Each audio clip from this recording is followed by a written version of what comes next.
Pay attention to the woman in the red dress laughing in this cell phone video from a crowded office holiday party. She is 32-year-old Jennifer Martinez, HR director at TechCore Solutions, celebrating year-end bonuses with champagne in hand. The timestamp reads 9:52 p.m., December 8, 2023. In the background, near the doorway, a man in dark clothing watches her intently. Brandon Cole, the employee she fired 3 weeks ago. His jaw is clenched, his fists tight at his sides. She does not know it yet, but this is the last time she will be seen alive. December 10, 2023, Denver, Colorado. Jennifer Martinez had been missing for 38 hours. She had not shown up for her Monday morning staff meeting, her first absence in 8 years. Her assistant called her cell phone 7 times. Every call went straight to voicemail. Jennifer's car was found in the office parking garage at 10:47 a.m. Her purse was inside. Her phone was dead. Her keys were missing. Her fiancé, Michael Torres, reported her missing at 11 a.m. The last confirmed sighting was security footage showing her leaving the company holiday party at 11:47 p.m. Friday. By 3 p.m., the case was escalated to Detective Maria Santos of Denver PD Homicide. Jennifer Martinez was 32, the HR director at TechCore Solutions. She had worked there for 8 years, earning 3 promotions. She was engaged to Michael Torres, a high school teacher, planning a June 2024 wedding. Her sapphire engagement ring had been featured on her Instagram 2 weeks before she vanished. She was close with her family, her parents Rosa and Miguel, and 2 younger sisters. She video called her mother every Sunday without fail. Co-workers described Jennifer as professional and compassionate, even when delivering difficult news. She had recently handled several employee terminations due to restructuring. One was Brandon Cole. The day before the party, Jennifer approved his final termination paperwork. She had no idea he was planning to attend. She had no idea what he was capable of. Brandon Cole was 38, a former senior software engineer at TechCore. He had worked there for 6 years. He was fired on November 15, 2023, for performance issues and hostile behavior. Jennifer handled his termination personally. The exit interview became confrontational. Brandon raised his voice, accusing Jennifer of conspiring with management. When she calmly explained the concerns, he stood abruptly and leaned across the table. "You're going to regret this," he said, his voice threatening. "I gave everything to this company, everything, and you're throwing me away like garbage." Security had to escort him out. Jennifer documented the threat in his HR file, but no restraining order was filed. Legal determined there were insufficient grounds. Brandon's employee badge was supposed to be deactivated. Due to an IT oversight, it wasn't. After termination, Brandon's LinkedIn posts grew bitter. He wrote about corporate betrayal and HR destroying lives. Friends said he became obsessed, talking about it constantly, barely sleeping. He blamed Jennifer personally, not executives, not his own performance, just Jennifer. He had been unemployed for 3 weeks. His savings were running out, and his anger was growing. Detective Maria Santos began by reviewing security footage from the December 8th party. At 9:37 p.m., Brandon Cole enters the building through a side entrance using his employee badge. He's wearing dark jeans, a black jacket, and a baseball cap pulled low. For the next hour, Brandon lingers in hallways, staying out of sight. Footage shows him watching through doorway glass as Jennifer laughs with co-workers, raises her champagne glass. At 10:43 p.m., Brandon approaches Jennifer near the kitchen. The footage has no audio, but body language tells the story. Jennifer's smile fades when she sees him. She steps back. He steps forward. They exchange words. Brief, tense. Jennifer walks away, rejoining her coworkers. At 11:47 p.m., Jennifer leaves the party, walking alone toward the parking garage elevator. At 11:52 p.m., Brandon follows her. He stays 30 feet behind, hands in pockets, head down. 5 minutes later, only one will leave alive. Garage camera shows Jennifer reaching her Honda Accord at 11:54 p.m. She unlocks the door, tosses her purse inside. Then Brandon appears, walking directly toward her. They argue. Jennifer holds up her hands defensively. Brandon moves closer. At 11:56 p.m., the camera feed goes dark, a malfunction. At 12:03 a.m., the camera returns. Brandon's white Ford F-150 exits the garage at high speed. Jennifer's car remains in the same spot. Driver's door open, interior light on. She never left. On December 10th, Detective Santos and a forensic team processed Jennifer's car. No signs of struggle inside. Her phone was under the passenger seat, battery dead, keys missing. The red dress from the party was in the back seat. She had changed into gym clothes. Then, forensic team used luminol. Under UV light, concrete next to the driver's side door lit up. Blood splatter. More blood on a concrete pillar 6 feet away, at head height. Hair samples collected. Long, dark brown, matching Jennifer's. Fiber evidence recovered.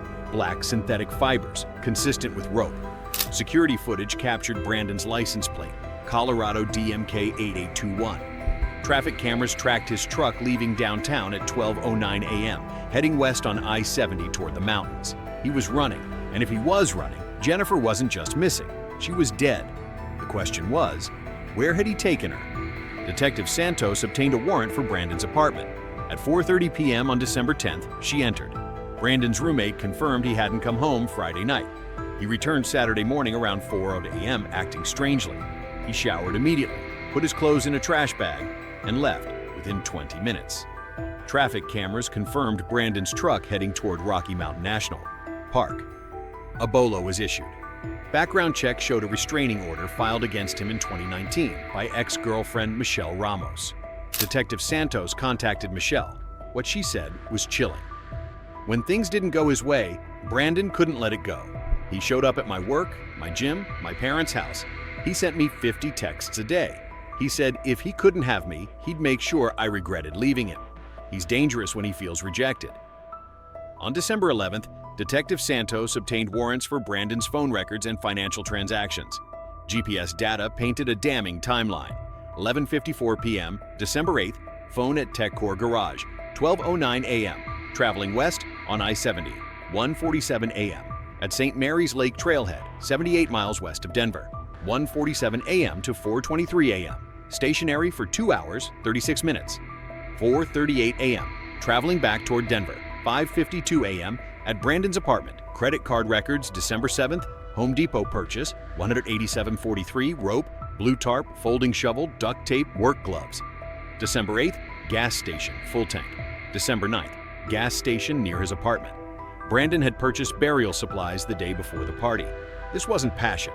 This was premeditated murder. Officers executed a search warrant. Brandon was gone. But evidence told the story. Home Depot receipt in trash. Gym clothes testing positive for Jennifer's blood. Laptop with search history from December 6th. How to disable security cameras. How long until body decomposes in cold weather? Do police track phone GPS after arrest? Brandon wasn't just a murderer, he was a planner. December 12th, 6 a.m. Multi-agency search operation mobilized at St. Mary's Lake. Cadaver dogs and forensic teams converged on GPS coordinates. At 10:23 a.m., a cadaver dog named Ranger alerted on disturbed ground 40 yards from the trail. 22 inches below surface, they found a blue tarp, the same brand Brandon purchased. Inside was Jennifer Martinez, still wearing gym clothes from Friday night, hands bound with black rope, duct tape over her mouth, engagement ring still on her finger. Detective Santos called Jennifer's family at 2:15 p.m. Rosa Martinez screamed. Michael Torres collapsed. The autopsy was performed December 13th by Dr. Richard Yamamoto. Cause of death, asphyxiation due to manual strangulation. Deep ligature marks circled her neck. Hyoid bone fractured. Petechial hemorrhaging covered her eyes and face. Strangulation took 3 to 4 minutes. Jennifer was conscious for most of it. She knew she was dying. Defensive wounds covered both hands. Skin cells under her fingernails matched Brandon's DNA with 99.8% certainty.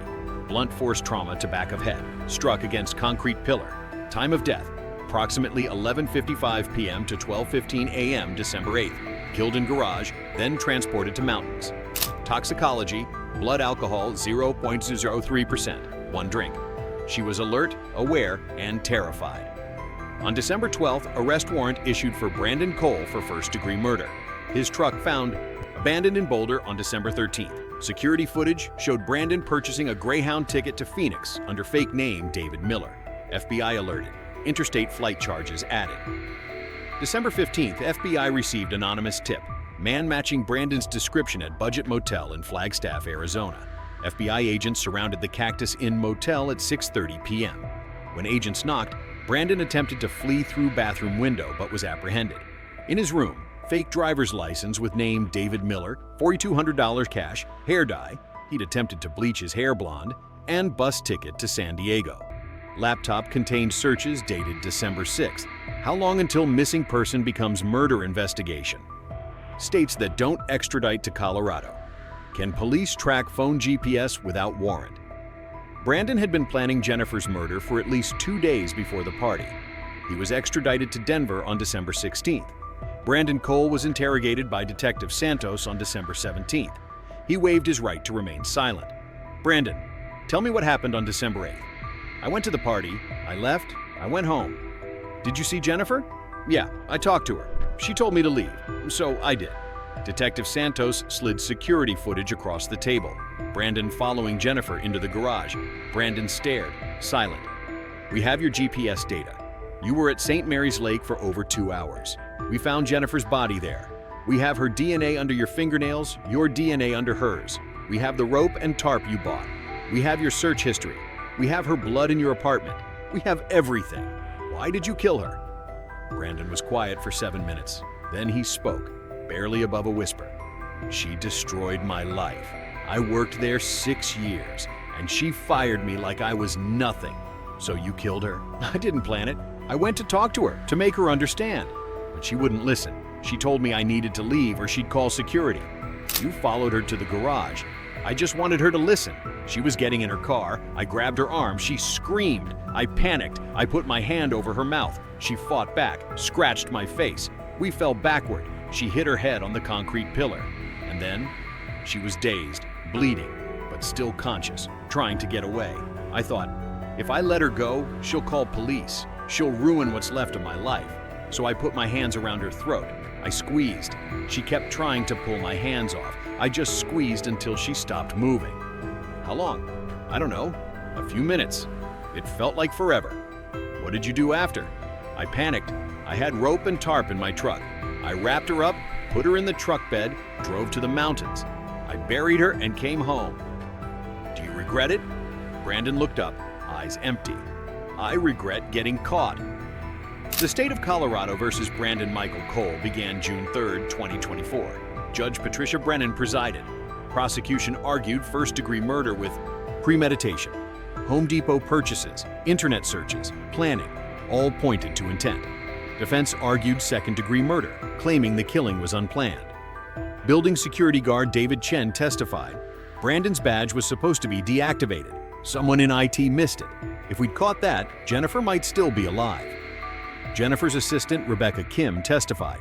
Jennifer mentioned the termination made her uncomfortable.